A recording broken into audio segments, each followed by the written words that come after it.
Nhắn giùm đi, tại em đang like, nó đang mắc like rồi nên mấy chú nhắn giùm đi mấy chú.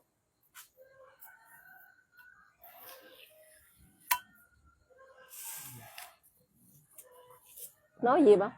Mấy chú nói gì? Nó chạy gì?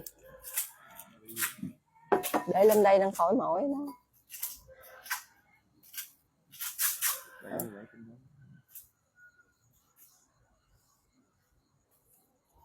Đúng rồi, chú Hoàng Anh nghĩ thôi, có thể là anh TikTok hỗ trợ cho chú còn 600k đó chú, bình thường mà anh TikTok hỗ trợ giá đó là thường xuyên luôn đó chú, 600k đó, hợp lý chưa?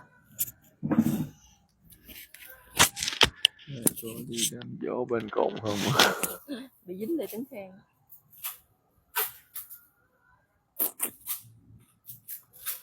Hỏi cồn nào? Gì? Gọi là đang khen đám dỗ bên cồn nào á?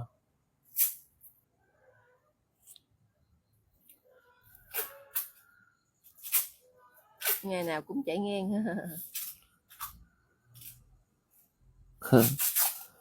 Cồn lạp hay cồn lao? Bảo tí đang like bán thuốc bảo giỡn mà bảo.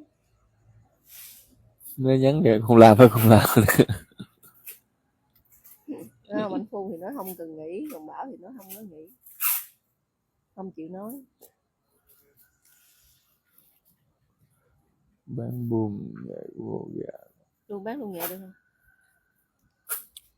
Dạ không quá. Kết hợp, đúng rồi, kết hợp là lụm lúa nhanh. Chị ở cái bè Tiền Giang ngay ở em thấy chung đi quảng cáo thuốc